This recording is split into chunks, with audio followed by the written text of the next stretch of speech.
And here's the fun one that I think we'll spend a little bit talking about, because this is the player from both of our teams in Jonathan Huberdeau. And it's the obvious one. When I read this headline, oh yeah, no, I was trying to figure out what the heck you were pointing at for a second there. But but when I read this headline, I thought Jonathan Huberdeau. He is the big name when it comes to this, because the Flames are paying him a ridiculous amount of money in 84 million over 8 seasons, and so far he has basically done jack all. If you, in a sense, he was, and say what you want about obviously the fact that he was in reality traded for Kachuk, but in my head, and I think in a lot of Flames fans' heads, he was the Jonathan Gaudreau. Yeah, yeah, Johnny Gaudreau. Goodrow. Jonathan. I was like, I don't know. Jonathan. I had like a He's been brain there. cramp. I know.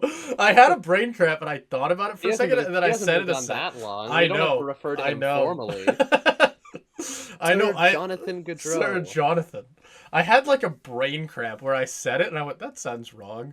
And then I said it again. I was like, "No, that sounds right." It's because we're talking about Jonathan Huberdeau. Whatever. It's too many Johns. Screw off, Johns. Johnny Huberdeau. We need to get all the Johns out of Calgary. Maybe- Start a petition. Anyway, what I was gonna say is Well, just maybe the fact. Huberdeau needs to change his name to Johnny. Oh, there Maybe we that's go. that's That might do formal. the trick. That might do Johnny the trick. Huberdeau. Johnny Johnny Does- Hubie. Johnny Hubie. That does have a ring to it. Start that petition as well. Start both of them at the same time. But anyway, what I was going to say is, in a sense, he was the Johnny Gaudreau replacement, at least to a lot of Flames fans going into that first season he was here. He wasn't that at all. This season, he was arguably worse if you really look at the stats, which says a lot, because he was really bad in that first year.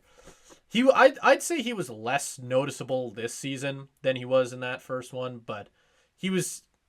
That's mostly because we got a lot more talented, I think, this year, especially in youth. There was a lot of things to look at other than John. I nearly said it again. Jonathan Huberdeau. Too many fucking Johnnies, man. There was a lot more things to look at on the ice, at least for us Flames fans. But I mean, do you think there's a chance that we will ever see the Jonathan Huberdeau of old, the Florida Panthers Jonathan, the Jonathan we all need? I don't know. That feels like, because I mean, I think the one knock against Huberdeau in Florida was that he was playing with fantastic line mates, right? And particularly Barkov, Oh yeah. where it's like it Well- doesn't he doesn't necessarily, and he's more of an like a setup, like he's not going to be scoring a ton of goals generally.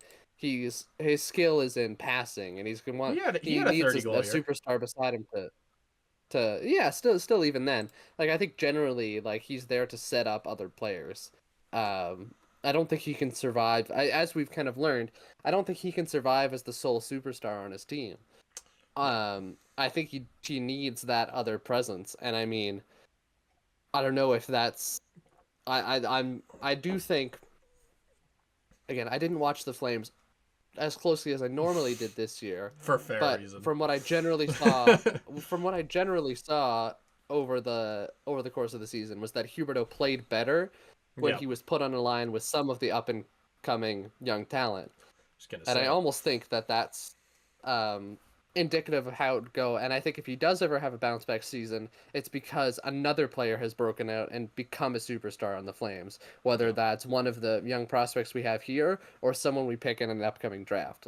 And- I think that's the big thing there. And to add on to that, I think what we've learned about Huberdeau, more than anything else, is that he, at least to me, is the type of player who needs to be the second best player on his line.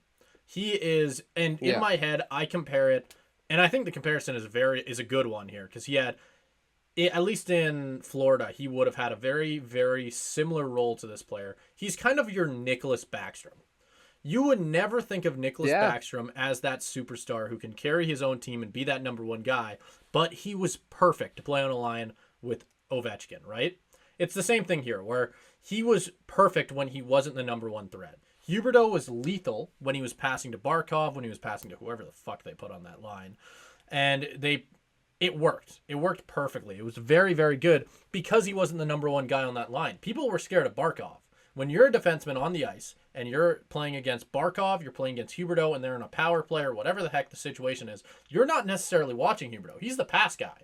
He's the guy who's just there to pass it. You're watching Barkov, and that is when Huberdeau succeeds, when he is not the main focus. And the whole time he's been in Calgary, he's been the main focus. Whether that be in the media, whether that be on the ice, people it is a And completely different situation for him, and he's struggled. it's the it's the pressure of A, living up to the contract, B, living up to the Kachuk trade, which I think is a big thing because I think, especially with the season that Kachuk had in Florida, taking them all the way to the Cup Finals, and Kachuk was, I think, I think losing Kachuk was when this team died, frankly, Yeah. because Kachuk was the heart and soul of this team, where he would go out and fight every night, and even if the rest of the team was coming out Can't there be a and saying party like, every "Oh, night, Caleb. riot every night," yeah, garbage.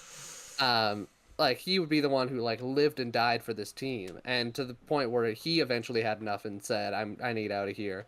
I think that's when this team died, and Huberdeau could never match that. Like I don't think Huberdeau, like pound for pound, could never match the type of player No. Kachuk is, both in terms of skill, but most importantly, intensity and leadership. And it's It's a crazy. crime, like it's a crime that Kachuk was never captain Yeah, of that's this true. team. I think that's maybe not necessarily the main reason as to why Huberdeau has been disappointing, but I think it's kind of an underrated like And I storyline amongst all of this. and I do want to say I think a little bit of that is looking backwards because I do remember when Huberdeau came in, that contract looked fair. And that trade Yeah, for Kachuk looked good.